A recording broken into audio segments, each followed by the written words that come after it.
If you haven't already, be sure to subscribe to this channel. Thanks for watching. Enjoy the blend off.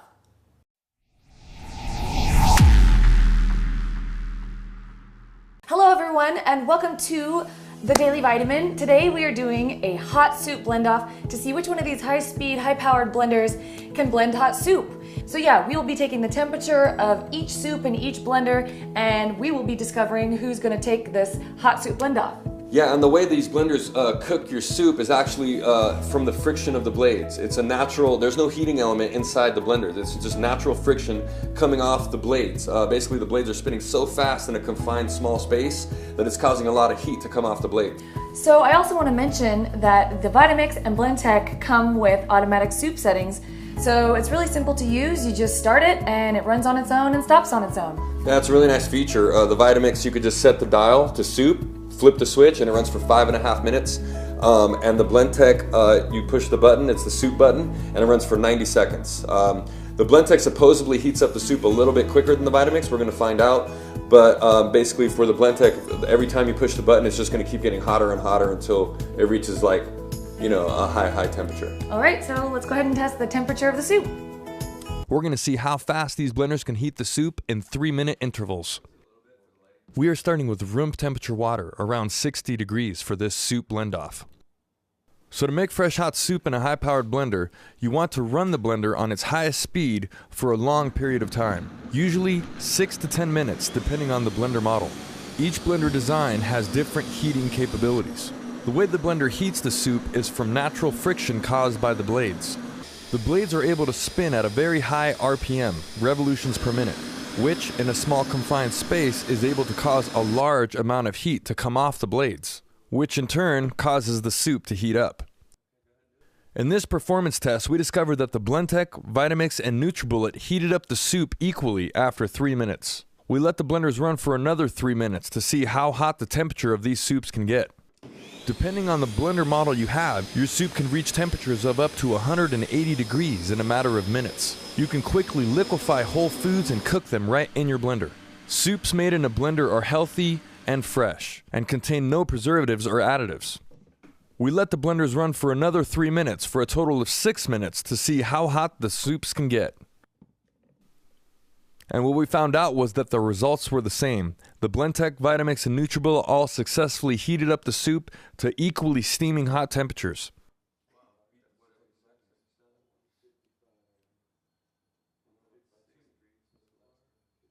Wow, that was really cool, testing the temperature of each of these soups. I'm really blown away.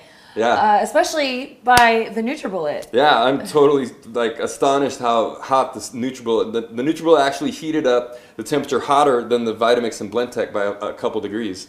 Yeah, so the Nutribullet reached almost 160 degrees. Yeah. That is like, who knew? Yeah, I didn't know the Nutribullet could actually heat up the soup as good as a Vitamix and a Blendtec. I think we were a little bit curious as to how it would ventilate in terms of the steam releasing. Yeah, because there actually is no vents here to let the steam out. So it's kind of weird because it's hot. You could feel the jar is very hot and warm. It didn't overheat. You know, it kept its cool. The Vitamix and the Blendtec both come with vents. They have these little. You could see the vents on the lids to let the steam out because it can heat stuff up to, you know, if we let it run a little longer, it would have got to about 170, 175. That's where it cuts off. Yeah, all this talk about soup is making me really hungry. Yeah, me too. So next what we're going to do is go and add, we're going to show you guys how to make soups chunky in these blenders. So with the Vitamix and Blendtec, you have a pulse function. You could just add stuff in at the end and kind of use your pulse key. The Ninja also has a pulse feature, so you could just take off the lid, add stuff in the end, and use the pulse feature. And the Nutribullet, unfortunately, doesn't have a pulse feature. There's only one speed on this. But Kelley mentioned...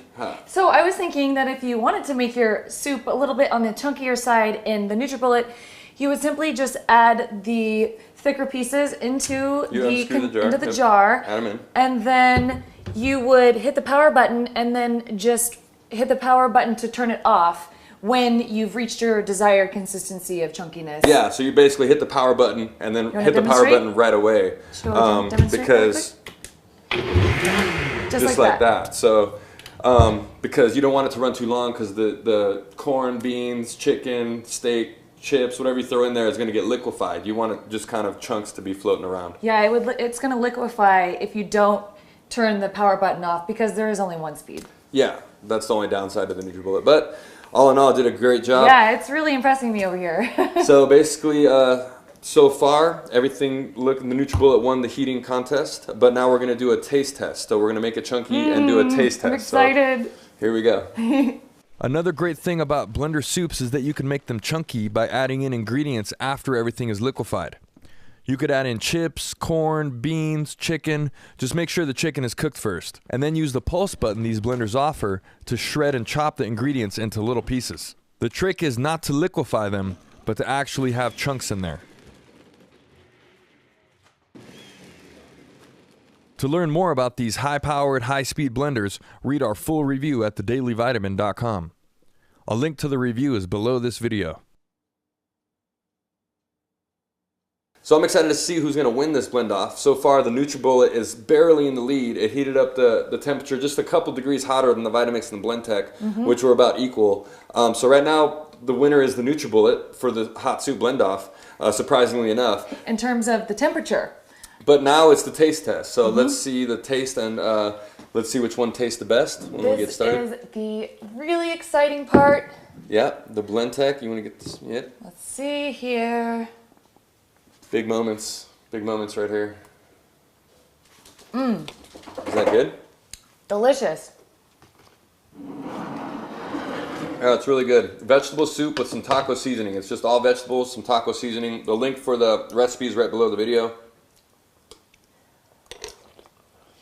That's good. Wow.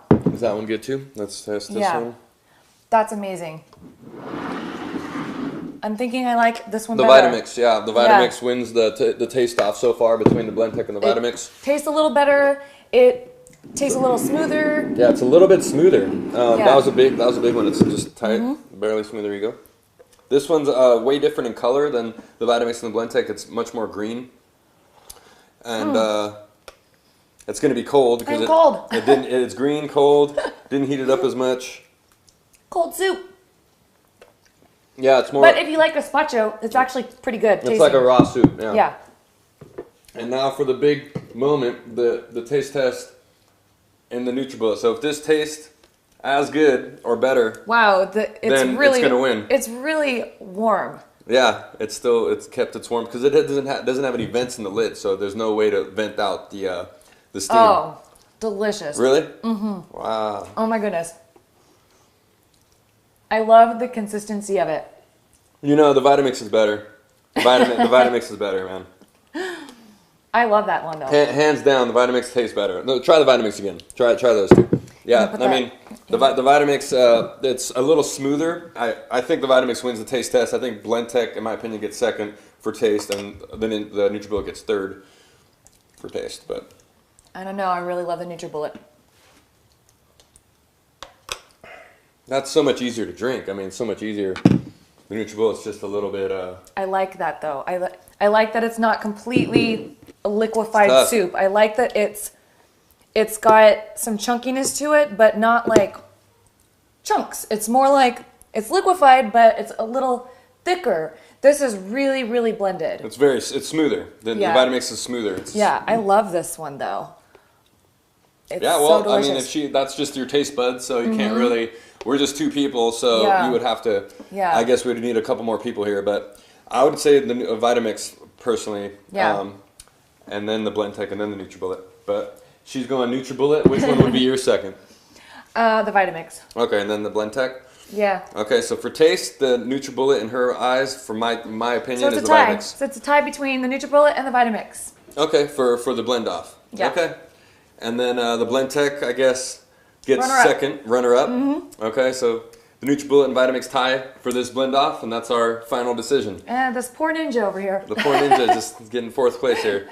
And that's it for this blend off, guys. Thanks a lot for watching. If you have any questions or comments about this blend off, please be sure to leave that for us in the box below. And do you want to tell them about our reward program? So if you buy a Vitamix or a Blendtec blender through the Daily Vitamin, we have free shipping links. You can get free shipping and bonus rewards. You can read more about that at thedailyvitamin.com. And they also offer payment plan options for a Blendtec and a Vitamix. You can read more about payment plans, bonus rewards, and at the Daily Vitamin. Our reviews will be there as well. You can read all about the big Vitamix and Blendtec reviews that we're doing here. Yep. And yeah, that's about it for this video. We thank you so much for watching. And if you haven't followed us yet, please be sure to follow us on Twitter, Facebook, and Instagram. And again, we thank you so much for watching and have a beautiful and blessed day. Bye. If you have any questions about making hot soup in your blender, please leave a comment below.